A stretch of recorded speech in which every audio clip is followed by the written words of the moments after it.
सम्मान देने का काम भारत और बिहार की सरकार है। इसमें कहीं ना दो बात नहीं है।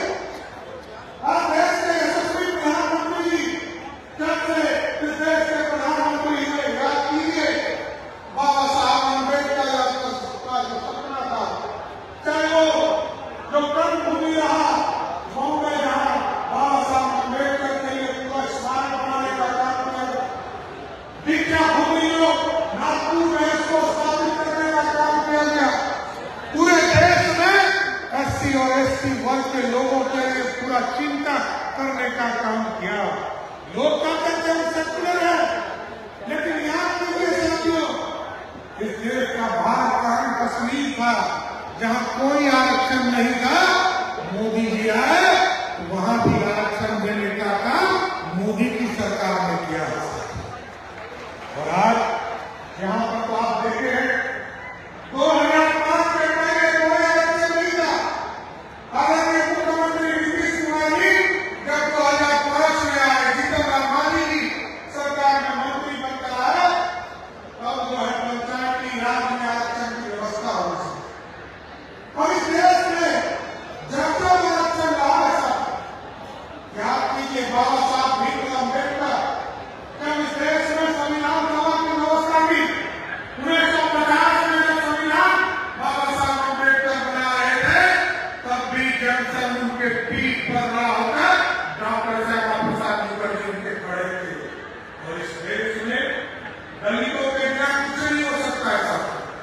और भगवान राम को भी एक युवराज राम से भगवान बनाने का काम किसी ने किया था, तो माता सबरी ने किया था।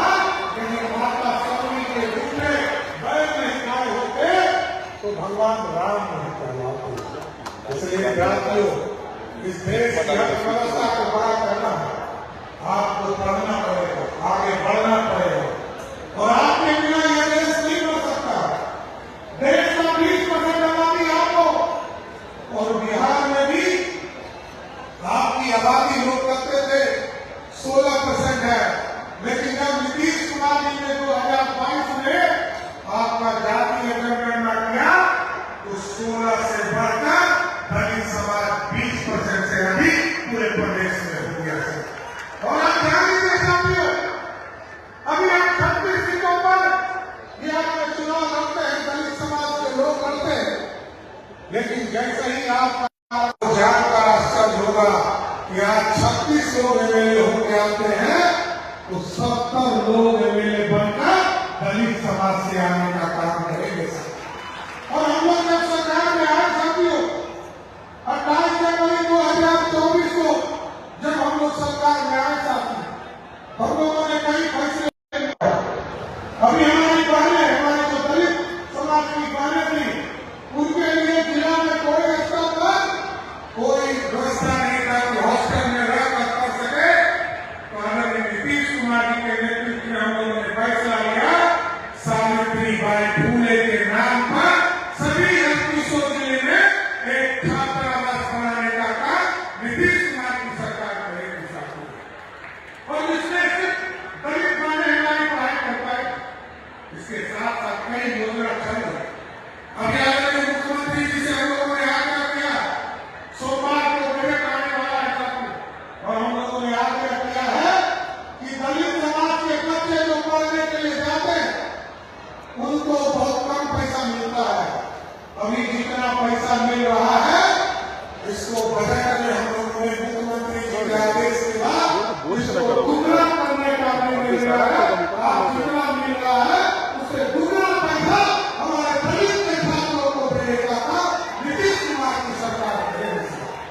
इसलिए साथियों, मैं आपके नेता को धन्यवाद देना चाहता हूँ, बधाई देना चाहता हूँ। ठीक है ना, अभी हमारे आदरणीय जीतन मांझी जी के नेतृत्व में बिहार बढ़ रहा है। ये लगातार नेता के तौर पर जितने मुद्दों को उठाने का काम किया है वो आगे बढ़ा है। इसलिए मैं आज दलित समागम के माध्यम से जरूर स्पष्ट करना चाहता हूँ, संतोष मांझी जी हमारे भाई हैं, और जिस तरह पूरे बिहार के दलितों को जोड़कर यहाँ लाने का काम किया है, सबको लाने का काम किया